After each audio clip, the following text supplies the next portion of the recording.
How was Samia Suluhu Hassan able to build a defensive line of dictatorship and assault on her people? Well, with the backing of Rostam Aziz, Tanzania billionaire, and Jakaya Kikwete, former Tanzanian president, she was able to buy the military. Also, she uses the judiciary and some state security service in order to carry out extrajudicial killing, kidnap, assassination, and clamping down on opposition leaders. She even forced some of them to go into exile, banned them from running, and all those who tried to voice out, they were silenced quietly without any trace. Many people went missing. Now, on this point, I want to give credit to Omar Elizabeth on her video. I'm going to put the link down. Nobody understands and explains this situation better than her. So please, I want to give appreciation to her. And if you want to have an in-depth on how Samia was able to mastermind her arrest, kidnap, adoption, and killing without trace, please watch it. She has really put the facts clearer than anybody can do. A distraction from the real question: what happened to those missing people? Which brings us to this man, Tundu Lissu, the main opposition leader, the guy the government really wants to silence, and they've tried before. You see, in September 2017, Lissu walks to his car after a parliament session. Gunmen open fire. 16 bullets hit him. He survives, barely. Spent 3 years in exile recovering, 19 surgeries. The attackers were never found. January 2023, he comes back to Tanzania, rebuilds the opposition, becomes party chairman, and then April 9th, 2025, police show up at his door with charges of treason, which carries the death penalty in Tanzania.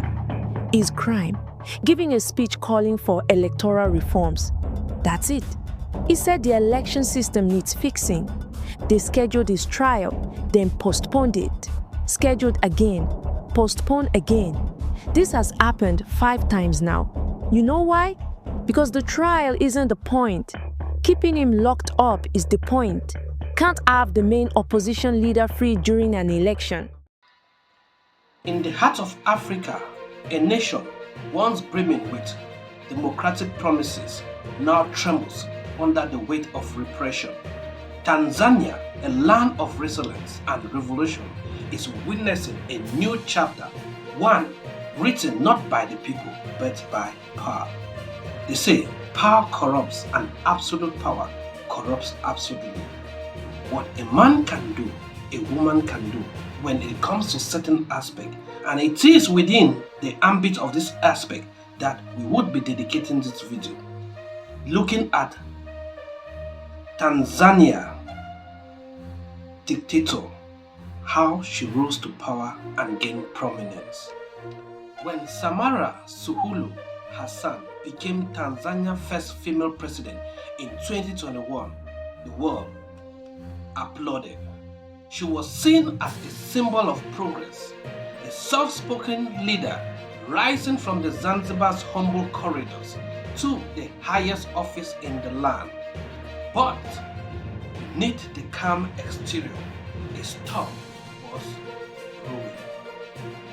It should be noted that the circumstances surrounding the death of former President Magufuli remains unclear.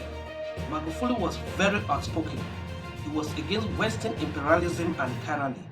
He refused to travel out of Africa and would not accept any loan from the World Bank. Somehow, Magufuli became sick. He had always criticized and said there was no COVID. For over 16 to 18 days, he was not seen in public. And when the news came out, Magufuli is dead, the whole nation mourned. But do you know, independent doctors were not allowed to carry out an independent autopsy on his body. Coincidence? Hands are pointing with some indication. The circumstances under which Magufuli died is not unclear. We move away from that chapter. 2 days later on, Samia is sworn in as the first female president of Tanzania. While she was sworn in, she tried to pacify the mind of the people and cajole them. She gave some reforms, released some of the opposition leaders that have been jailed, and relaxed the laws that has been tightening or having a grip on the media. And the people praise her, Hosanna, Hosanna. Blessed is she who comes in the name of the Lord. However, the people did not know that Samia was perfecting her skills for a great strike that will lead the people to subjugation and perpetual oppression and tyranny. Hang on, for we are bringing in the details.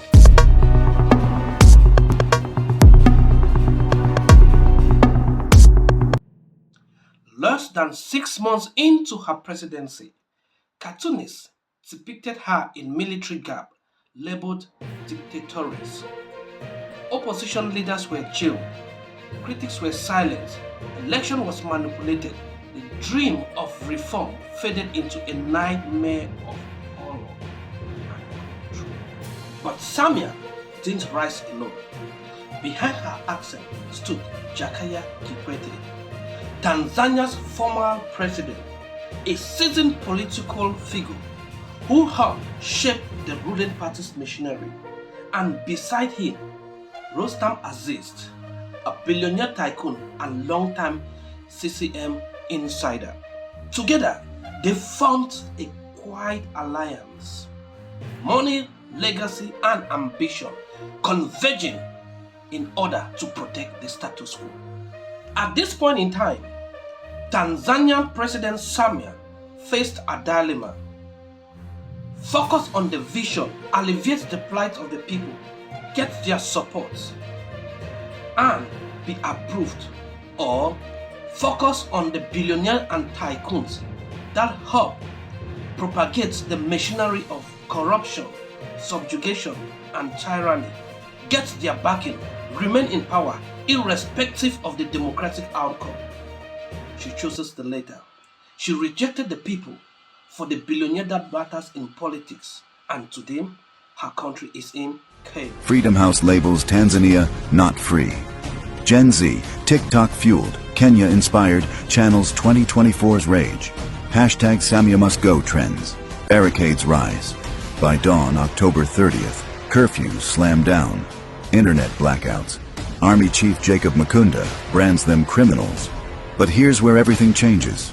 The Tanzanian Defense Forces, Jeshi la Ulinzi, refuse shoot-to-kill orders. Videos flood X, soldiers sipping tea with protesters, chanting Haki Yetu, our rights. Defiance ripples through the ranks. Ethnic ties bind soldiers to the crowds. Samia's in crisis mode.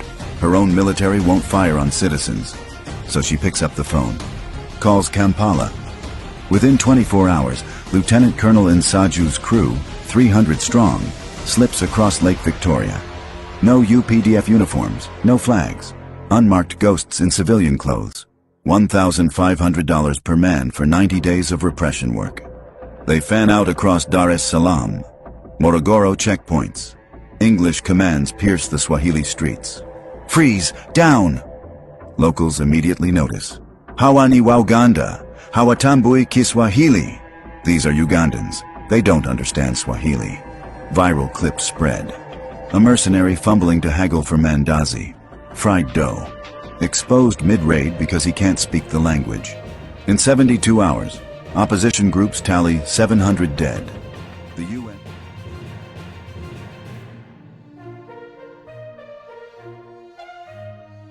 Rostam Aziz, once held as East African only dollar billionaire, re-emerged in 2025 to defend the party's ally and rebuke dissenters.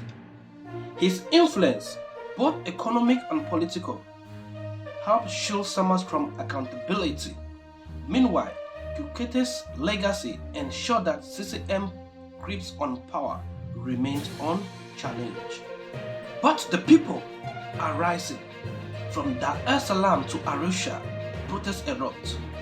Citizens demand transparency, freedom, and the end of dynastic rule. The street echo with chants not just against Samia, but against the entire system that enabled her. It's not just a story of one woman's transformation, It is a tale of how power corrupts, how alliance shapes nation, and how silence becomes complicity. Tanzania stands at a crossroad. Will it reclaim its voice or be buried beneath the weight of its own history?